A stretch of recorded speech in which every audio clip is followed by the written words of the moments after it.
During this past cycle of teaching, I had opportunity to teach both the book of Psalms and the book of Lamentations.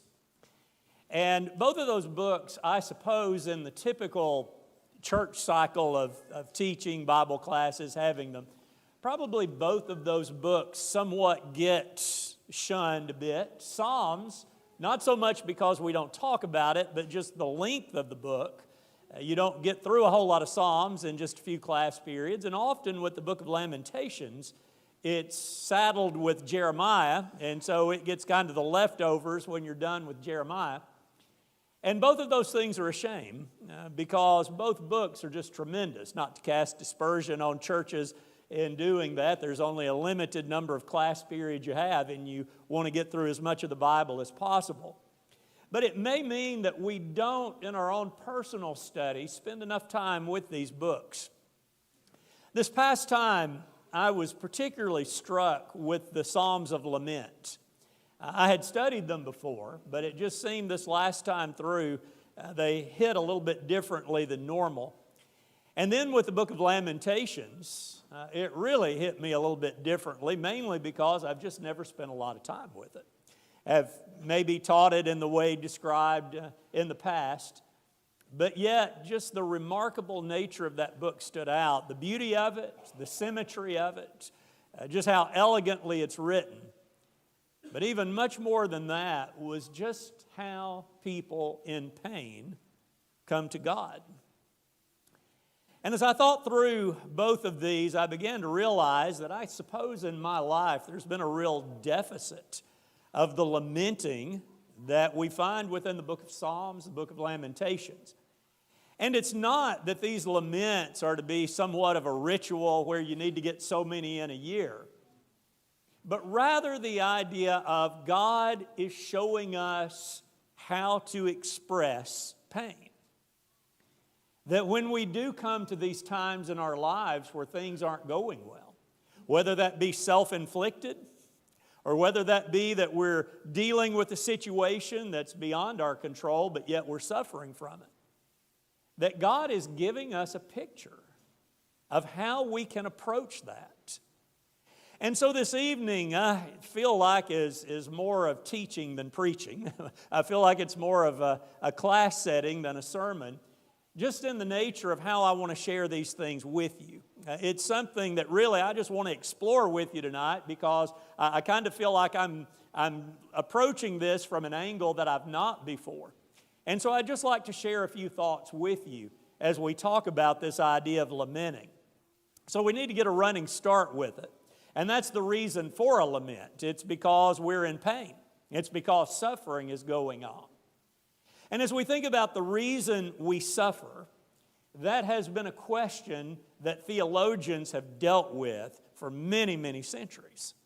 You can find all kinds of books on why we suffer, why God allows suffering, but not only religious people, atheists have dealt with that. And it's typically from the standpoint of, if you really serve this good God, why is that He's allowing you to suffer in this way? So you've had this big debate going on, and we're not going to try to settle that this evening by any means. Where I want us to focus on in this problem of suffering is why we see it from a biblical standpoint, but more importantly, how do we deal with it? So God created the world, in a sense, to move toward perfection. If you go back to Genesis 1 and 2, chapter 2 in particular, you see God creating the garden in Eden and bringing the man into it. So it's as if He's bringing the man out of kind of this general creation into this relationship with Him. And if I understand that correctly, what God had pictured was mankind just turning the earth into the Garden of Eden, that we would continue to spread. As more humans came into the world, that we would spread that the world would become this Eden-like setting, and we know how that went. Adam and Eve chose not to obey God. They chose to turn against Him, and God, as a result, returned them to the general creation. And so outside of that Eden setting, what we find is that perfection will not arrive until what we find throughout the Scriptures called the new heavens and the new earth. When God is going to choose to bring His people into this special occasion with Him for eternity. And as we think about that, we didn't really inherit Adam's sin as much as we inherited Adam's living conditions. That we're back in the general creation. We're not in that Eden-esque setting to which we're heading eternally. And so until that comes, what we need to understand is there's going to be problems. There's going to be sickness, there's going to be death, there's going to be flood, there's going to be famine, there's going to be hurricanes, there's going to be tornadoes, because we are not living in that perfect situation. And thus we understand that as we live in this world, there are going to be occasions where bad things happen to us regardless of how we're living. Tornado comes through, is going to blow away the house of the righteous and the unrighteous. And we need to learn how to deal with that. But perhaps even more pressing than that and more challenging than that is dealing with humanity. And so once again, we see that humans have followed in the footsteps of Adam and Eve. We've all sinned and fallen short of the glory of God. And so that perfection is not going to be found in what we are in and of ourselves, but the perfection that's found when we share in the grace of Jesus Christ. When we're baptized into Him, our sins are washed away, and we begin living in that holy relationship with Him. And yet, what we know is that while we live here, there are going to be those who are not following Him, who bring about pain and suffering. And that may be people who are totally away from Jesus Christ. We may suffer at their hand. Certainly around the world, there are a lot of people who follow Jesus Christ who are dealing with some very difficult circumstances because of their faith. But yet, even as we saw this morning, sometimes we can have that from those who are even considered within the family of Christ. Those who bear the malice and the envy and the deceit and the hypocrisy, slander that we talked about this morning. And so, while we're living in this world, we're finding perfection in Jesus. But yet even then we realize there's going to be pain and suffering inflicted by fellow humans. And so you put all this together, and it's a way of just simply saying, don't be shocked when bad things happen. Now, here's where I want us to move that. When those kinds of things take place, there's two equally incorrect ways of treating God as a result. And I think both of these are fairly common, and maybe as we think about our own lives, we have been tempted or maybe even fallen to these things. One is that we just simply grow angry at God.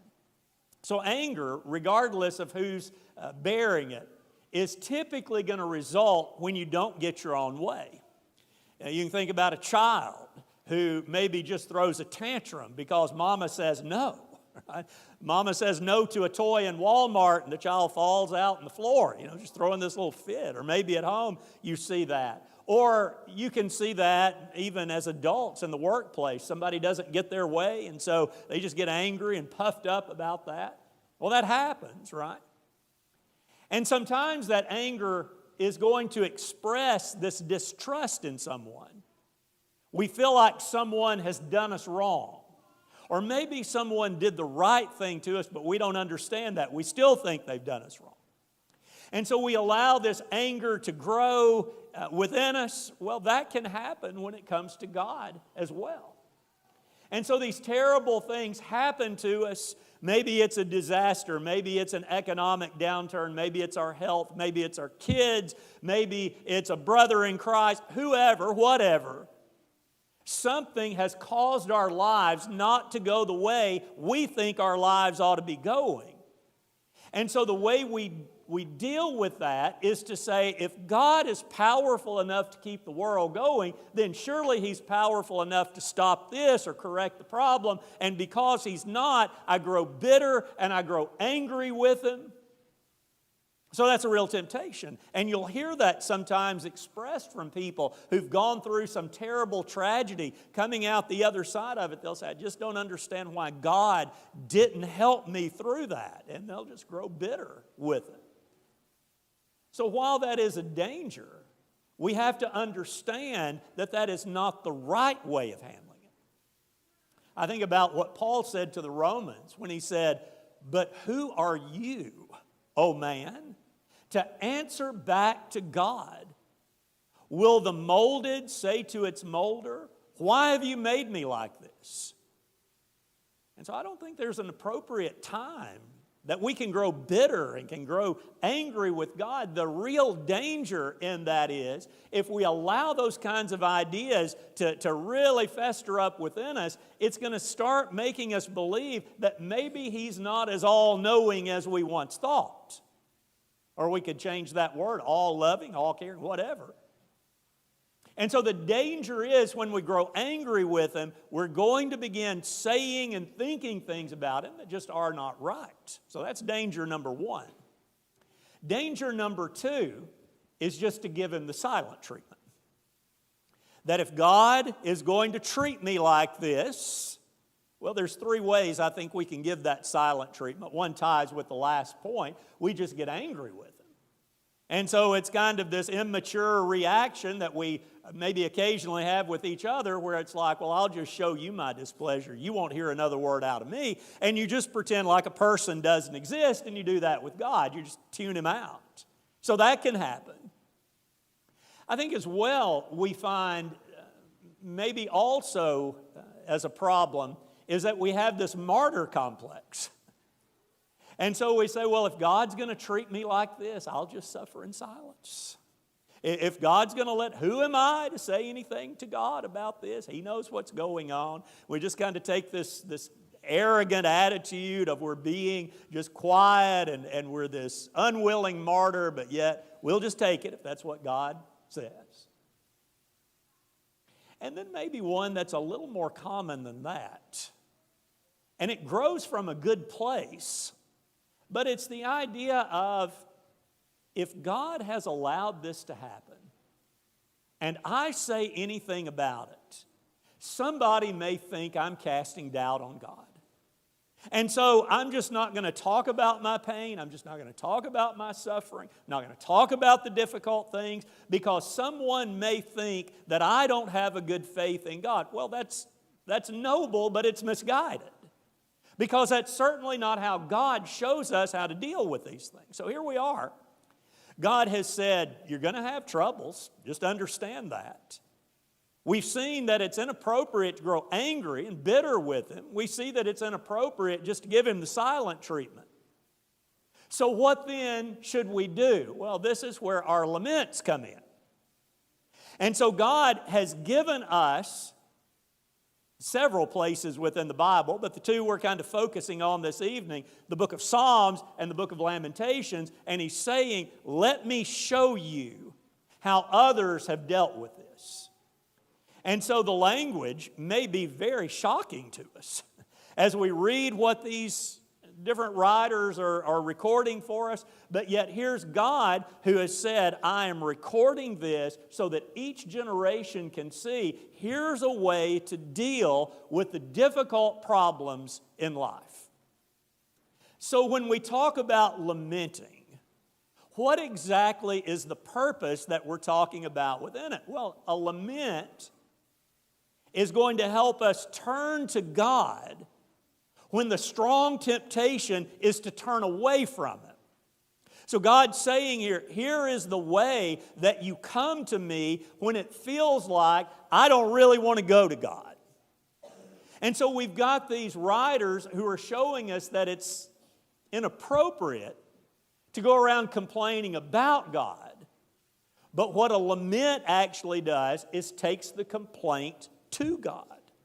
Something that God already knows, but something that He's wanting us to learn how to express to Him. Because ultimately, what a lament should do is to help strengthen our faith, as we'll see here in just a little while, in what God has promised us.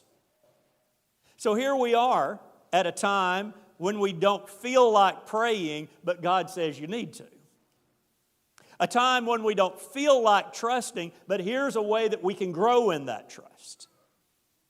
So with that in mind, we think about all this pain, we think about all this suffering, and what the lament is encouraging us to do is to pray all of this, to acknowledge the situation to God, to say, I am in great pain, I am in great suffering, and I don't like what's going on. Let's take a look at that. Go over with me to Psalm 77. Psalm 77. Let's read the first 9 verses, and we'll hear a lament.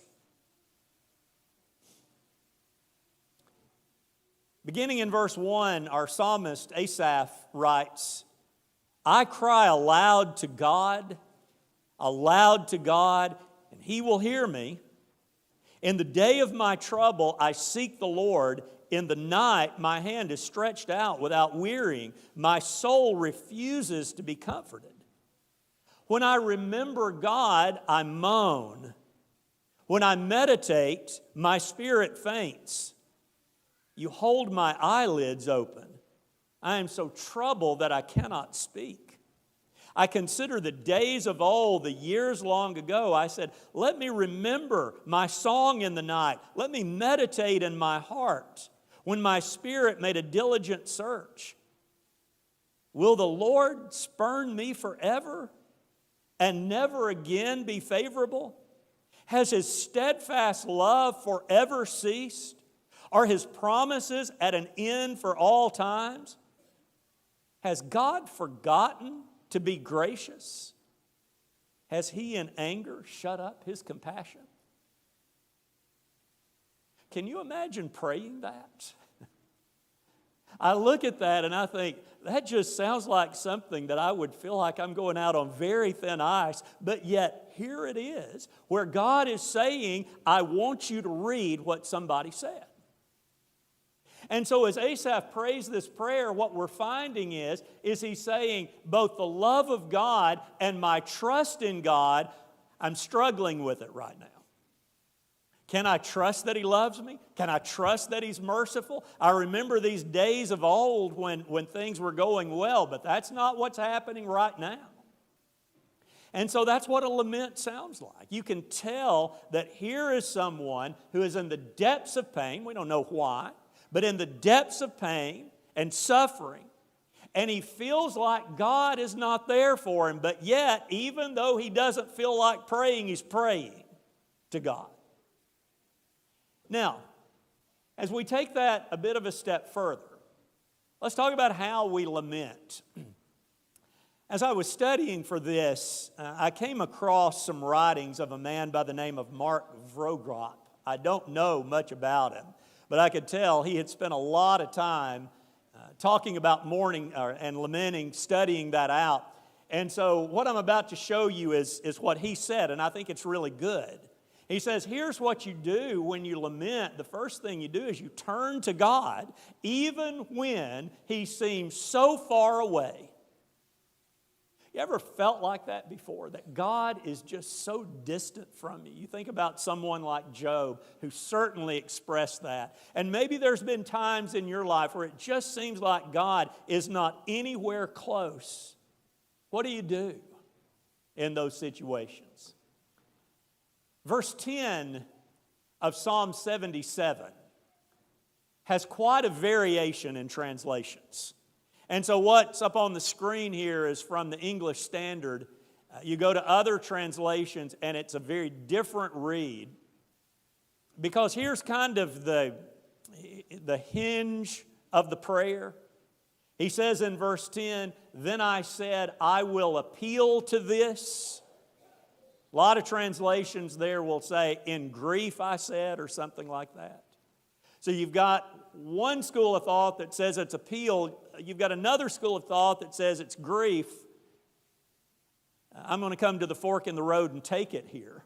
I don't know that we've got to make a decision there, because I think what the psalmist is saying, in my grief I'm crying to God, is the point. To the years of the right hand of the Most High. And so here at this time in his life where he feels like God is so far away, he says, what I'm going to do is I'm going to bring my grieving appeal before Him. Let me show us another one that maybe makes the point even clearer. familiar one to us. Psalm 22:1, the psalmist begins, my God, why have you forsaken me?" We recognize that from Jesus, who on the cross is lamenting, following the pattern. Why are you so far from saving me from the words of my groaning? So as we lament, we're turning to God. We're reaching out to Him, but acknowledging the elephant in the room. It just doesn't feel like you're very close. He goes on to say, it's at that point that you bring your complaint to God. What is it that's troubling you? Are you upset because the doctor did not give you the report you wanted? Are you upset because the finances, as hard as you work, seem to always be deficient? Are you upset because you're living in this country where it seems like morals are going down here? Whatever it is, in the lament, you bring that strongly to God. Now, I will say this, we bring personal, we bring societal, we bring betrayal. Maybe it's a brother or sister in Christ who has just treated us in a very rotten manner, and it's got us so upset, we bring that to God. And so then, we decide what we want God to do. And after bringing the complaint with boldness, we ask for the solution. We ask for the intervention of God. And we certainly need to understand that it's with humility that we do this. But yet we're allowing God to know what's on our mind, to express that in words to Him, to let our dissatisfaction be known about that. And so with that boldness, we bring our request to God, and then we trust. That's what the ones who lament show us. And in that trusting, it's approaching God with the understanding that what I'm asking you to do may not be provided. It's acknowledging that in our limited view, that God may have something bigger in mind, that there may be a purpose behind this that we're not seeing. Whatever the case, though, the lament is always with the understanding that God will answer in the very best possible way. And so let's take a look then at the rest of Psalm 77.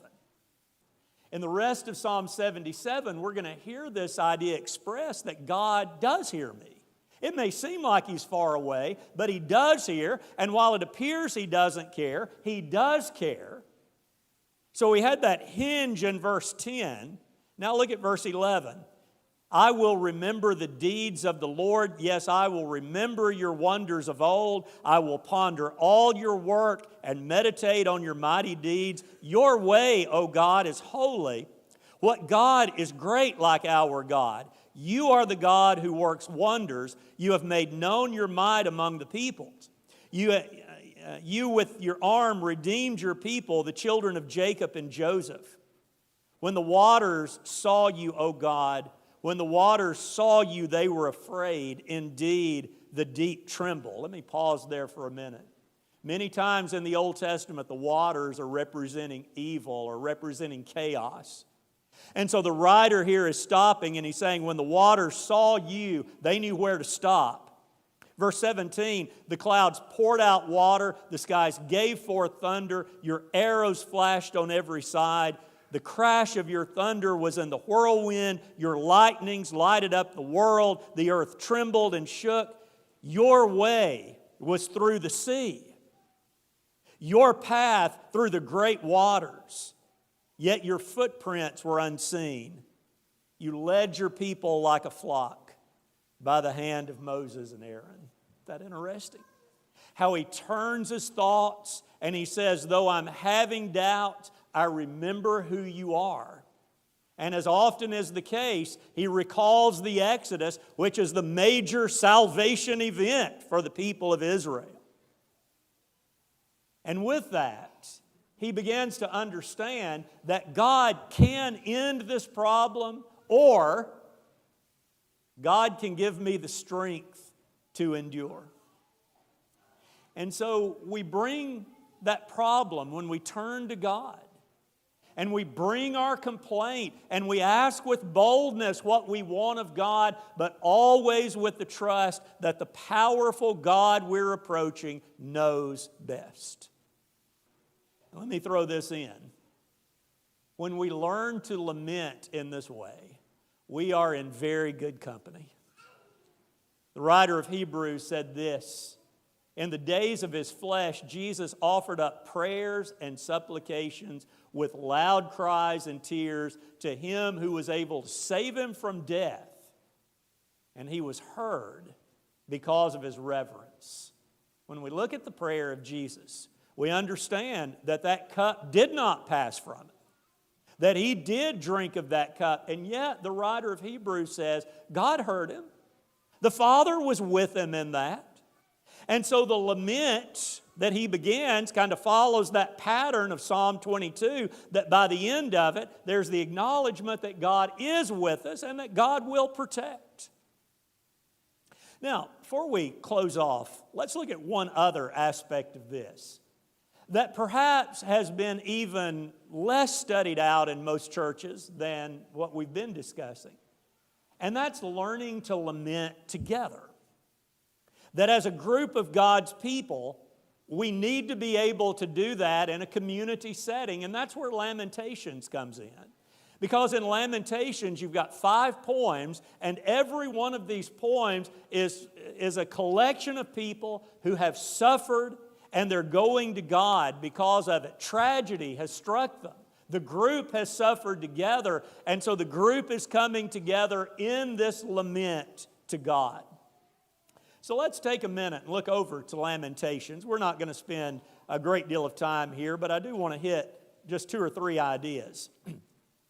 In Lamentations chapter 2, and we could make this same point from several places in the book, here we have the feeling of abandonment. Kind of like we talked about earlier with it just doesn't feel like God is near. Here's the group. And they come to God almost in a funeral dirge style, and they say, how the Lord in His anger has set the daughter of Zion under a cloud. He has cast down from heaven to earth the splendor of Israel. He has not remembered His footstool in the days of His anger. The Lord has swallowed up without mercy all the habitations of Jacob. In His wrath He has broken down the strongholds of the daughter of Judah.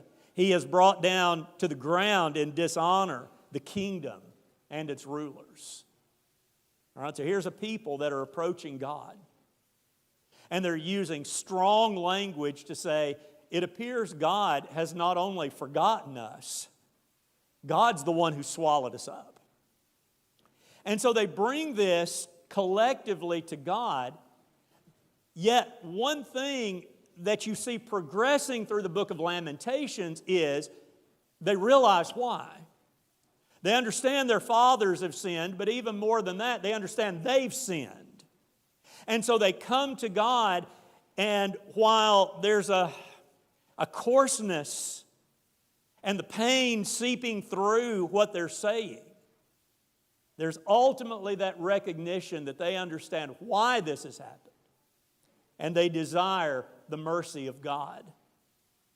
And so, as we mentioned earlier, by the time we get over to the 5th poem, Lamentations 5, we've seemed to have the whole group coming together. Everybody who's been speaking, it's kind of like they join together in this giant chorus, and it starts out with this call to God, remember, O Lord, what has befallen us, look and see our disgrace. They want God to see them again. Because God has said, your wickedness has made me turn my face. I've enshrouded myself in a cloud. They're saying, please look upon our plight.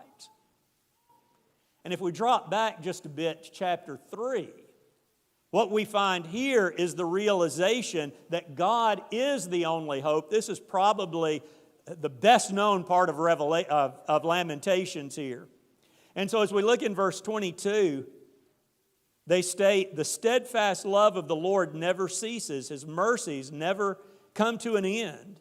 They are new every morning. Great is your faithfulness. The Lord is my portion," says the Lord. "Therefore I will hope in Him. The Lord is good to those who wait for Him, to the soul who seeks Him. It is good that one should wait quietly for the salvation of the Lord."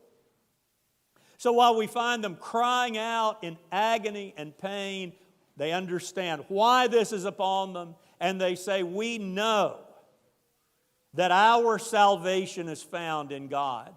But they also state, "We know it's up to Him as to whether or not He's going to answer." And so if we look back just briefly to the 5th poem once again, as the poem and the book comes to a close, it's all left to the sovereignty of God. Verse 19, "You, O Lord, reign forever. Your throne endures to all generations. Why do you forget us forever? Why do you forsake us so many days? Restore us to yourself, O Lord, that we may be restored. Renew our days as of old, unless you have utterly rejected us, and you remain exceedingly angry with us."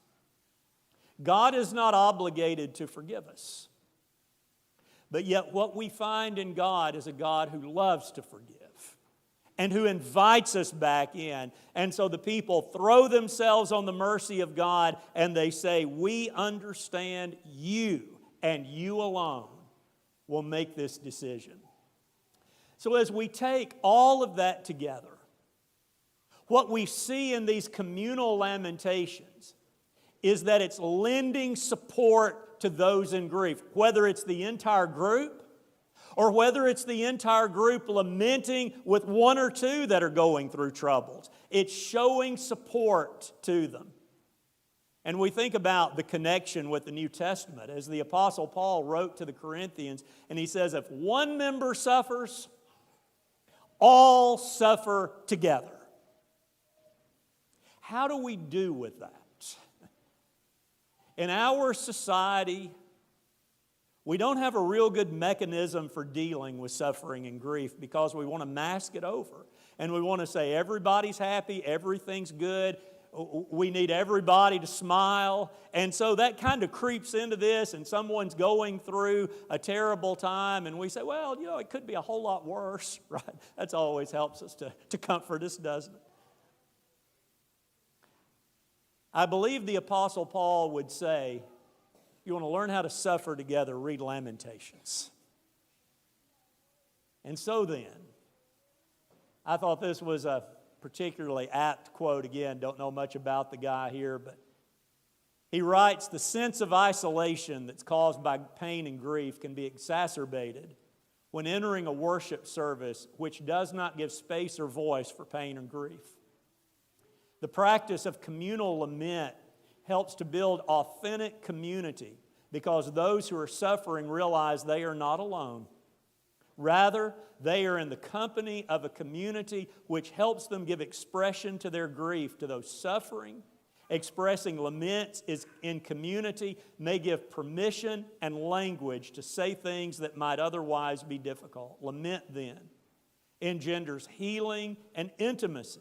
Instead of pious niceties, community is built on our real-life joys and pain. Lament becomes a means of bearing each other's burdens, proclaiming we do not suffer alone."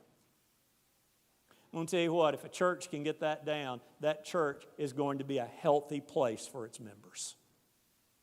Because so many times when bad things are happening, we tend to run from church rather than to it. Because everybody's going to be there and they're going to be happy and smiling and enjoying each other, and I can't do that. But yet what this gentleman is saying is what the apostle said so long ago. You need to have a place who understands how to help you grieve and how to help you suffer. And that's what lamenting can do. So as we bring all of this together, as we read these laments, even the ones of the community nature, They're typically led by one person. And so what that means is we've got to have people amongst us who are skilled in knowing pain, the pain of others, and skilled in being able to offer prayers of lament. There are prayers I have heard from those who are this, as described. They can sympathize, maybe even empathize, and can take that language and can bring a congregation together in prayer to join in those laments. As we said earlier, this is not some ritual. These are times when either a member is suffering and we're suffering with that member, or the entire group is suffering and someone's bringing that suffering to a language that we all share in. I would add with this that also those who write hymns, those who lead songs, can share in this responsibility.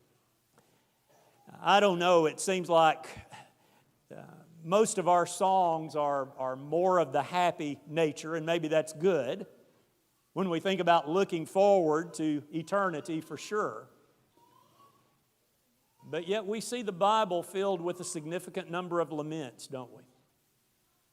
And so maybe there's occasions when we do need to have those times when hymn writers are giving us a way of expressing that lamenting. Song leaders are taking that, they're leading those songs for the group. And whatever the case, however this is being expressed, the leader is helping the group in the direction of a higher faith in God. That while the problem may not be resolved immediately, or maybe never at all, the lament is ultimately bringing us back to what we know, that God is near, that God does hear, that He cares, and that He wants to forgive. Because ultimately that's where the lamentation is going to lead. And so if we can learn how to do this individually, if we can learn how to do this congregationally, what that's going to do is to give us that avenue of expression of our grief that will keep us from going off the tracks and somehow coming to believe that God does not care and that there is no concern. One final thing, and that's where laments are leading us. John in the book of Revelation tells us this very clearly. He says, He will wipe away every tear from their eyes, and death shall be no more. Neither shall there be mourning, nor crying, nor pain anymore, for the former things have passed away.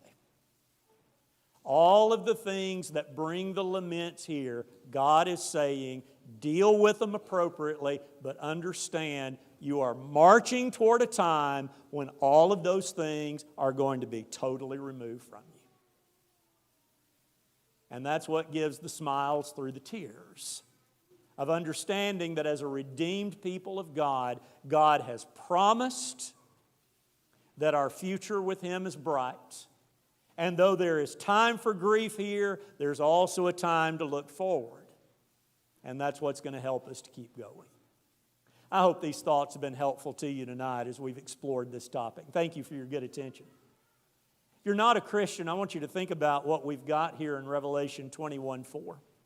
Promise that if you're willing to stick with God through this life, God is going to reward you bountifully. And that reward is not going to be seen in gold and silver and that kind of thing. It's going to be seen in what He's wanted since day one of humanity's existence, and that's to be with us forever, where He is in our midst. And I hope this evening that if you understand God's plan of salvation, you're ready to make that commitment, to be buried in the waters of baptism for the forgiveness of sins, and to begin that life that is certainly not going to be problem-free, but it's going to be a life where God says, I'm going to help you get through it. And once you do, I have blessings in store for you beyond belief. That's what God promises. Maybe you're struggling with something tonight. Maybe there's a lament that we need to make with you this evening. We did that this morning, didn't we? I thought Gary's prayer was just exactly what I was going to be talking about this evening. Because he took the pain of one and he made that pain for all of us, as it should be. And maybe you're dealing with something that we can do that with you tonight. So I encourage you to realize that you have brethren in Christ who want to share in that suffering with you and who will lament with you and who will lift you up as you deal with these problems. If you need to respond to the Lord's invitation, you can come now as we stand and sing together.